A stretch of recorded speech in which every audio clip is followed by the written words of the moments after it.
Hey, what's up? This is Apricot here. Welcome to Almost 2020, and that means we're going to be taking a look at some cool new trends that you might want to engage with, and specifically for this video we're taking a look at the humble fleece, long been the mainstay of nerds, dads, people going on hikes, but now a brand new market starting to open up because fleeces are starting to become pretty cool again. It's not just becoming more common to see them, but more fashionable to wear them. So we're going to take a bit of a cross section, few different brands, price points, styles, and what kinds of things might you want to engage with or start picking up going into 2020. You've got lines like Nike ACG starting up again from their original collection back in the 90s. And as well, we're seeing brands like the North Face, Patagonia, Arc'teryx, Columbia, all these brands that were very big in the outdoor scene are making a bit of a comeback and definitely becoming cooler and more worn. It does give something of a throwback kind of look, but I don't think the whole reason for fleeces becoming cooler again is this kind of post-ironic joke that people are now starting to take seriously. Because what we're seeing isn't just people picking up vintage, retro, old school fleeces, but brand new designs coming into the market, even with cutting edge collabs like Nike MMW.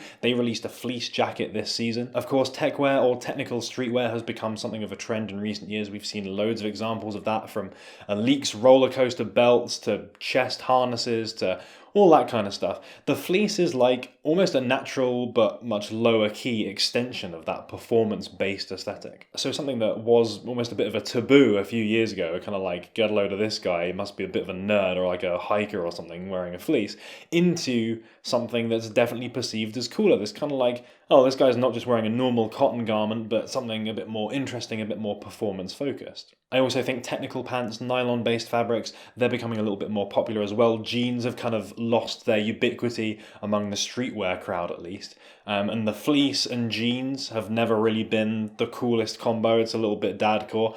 But mixing things up, nylon pants, you've got that kind of whole technical performance outerwear look going. That meshes much better, and it's a modern and it's a cooler look. Why fleece though? Or rather, why wear a fleece? Well, I think there's quite a few reasons, and they're both performance related and aesthetic related.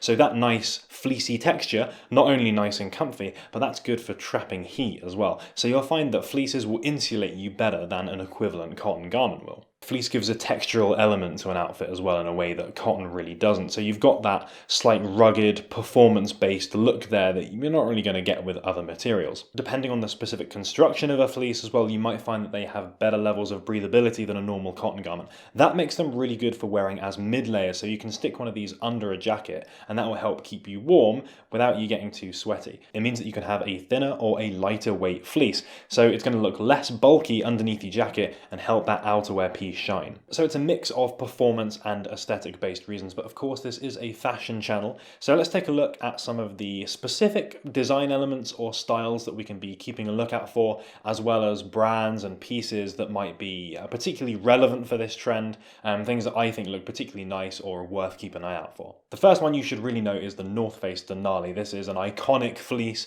A lot of people will have seen this before. Originally designed as a mid-layer, so this is designed to go underneath North Face jackets, but thanks to these different panels and the chest zip, it looks pretty cool by itself as well. You can go for a black one, which has quite a modern and a low-key, pretty cool look, or they have a whole bunch of different colors as well, many of which have that very retro appeal. They're quite bold, they've got this nice block colors, so they can be quite kind of playful as well, so you can mix that up into your outfits if you like more color-based stuff. That's something to be said of fleeces generally, actually, that black, olive, cream, those kinds of colors are a little bit more modern, a little bit more sophisticated, whereas the punchier, bolder colors definitely have a more retro look. So keep that in mind when you're picking something that you think is going to be right for you. And they've had some collabs as well, so like I think there are some Supreme Denalis and that kind of thing, if the streetwear brand stuff is more your thing. The best collab fleeces, not necessarily Denalis for me, are the Transantarctica and the Steep Tech fleeces, both of which I think are pretty cool. But there's quite a few different examples there as well, depending on your preference. A big recent release was the Uniqlo engineered garments collab. These were super popular. They sold out online within the day, at least they did in the UK, almost as if to prove my point about fleeces being cool. But they came in a really nice selection of colors, and similarly to the Denali, they had these really nice different textured chest pockets. That plus those color options make this stuff really at home with techwear gear.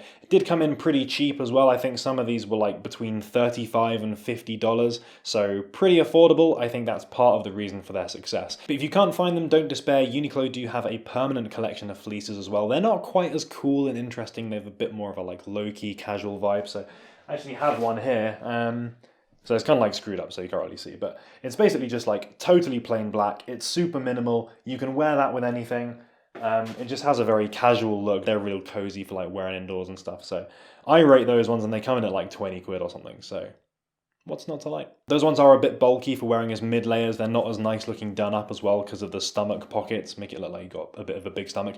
But as I say, they're mega cheap, so it's definitely an easy way of experimenting with this kind of style without making too much investment. If you're after a bit of a futuristic dimension to your fleece, I came across this Oakley number, which comes in at like £75, $100, so not too unaffordable, but it has this really unique twist in the form of these reflective foil panels, both on the front and on the reverse.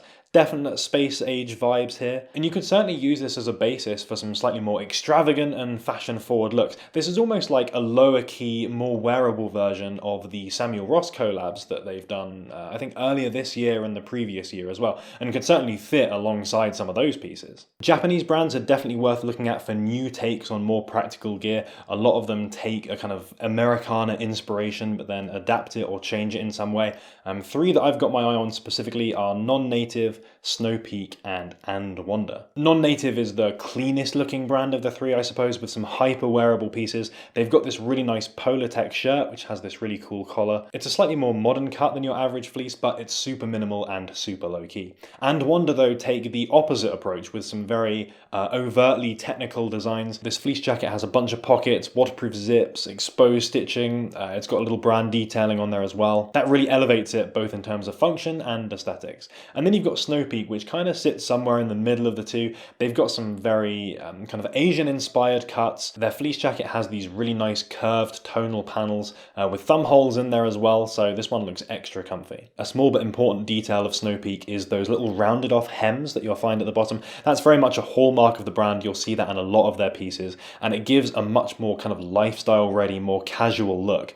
Something that's just as appropriate for walking around the streets as it is on the mountain. There are in fact loads of Japanese lifestyle brands that you'll find fleeces from. Nanamika, Blue Japan, Edwin. Yeah, if you like Japanese brands, then there's no shortage of different fleeces and different options that you could experiment with here. I mentioned earlier of new collabs using fleece in a way that highlights its popularity and the general interest around it right now. Nike MMW collab is one. They've got this jacket which uses a mix of fleece and nylon paneling, which is a pretty interesting look, very overtly technical as well. But we see something very similar in the North Face Black and Kazuki Karoishi collab. They've got these very overtly technical products. You've got fleeces now that kind of resemble the steep tech jackets that they've had in the past, but it's got a sleeker and a more modern take on that, and the fleece is another element that makes this product straddle the line between retro and futuristic, and I think it's a pretty cool look. Even Stone Island Shadow Project, which is a sub-brand very much associated with both performance and futurism,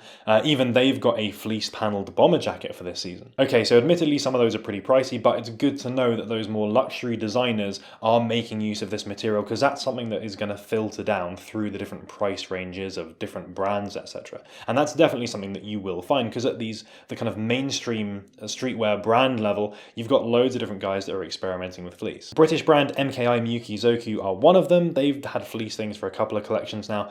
Carhartt sub-brand WIP, which is designed for modern, kind of more streetwear approved cuts as opposed to the regular workwear stuff. On the more practical approved side, Columbia and Patagonia both have options worth considering. And if you don't mind the slightly tongue-in-cheek retro look, you've got fleece options from those mainstream sportswear brands like Puma, Fila, Reebok, even Nike have some fleece stuff as well. Often they do take the throwback option, but it's a good one if you want to pretend that it's the 90s again. Oh, and for one final option, if you want to melt some eyeballs, definitely go for this red and blue Cavent hooded fleece. It looks absolutely ridiculous, but also very, very cozy. So yeah, if anyone's brave enough to go for that, then let me know. So what do you think? Are fleeces about to become the hottest thing in 2020? Or do you think you should leave them out there on the mountain where they belong? Let me know what side of the fence you sit on there. I'm definitely in favour of fleeces. I think they're pretty fun.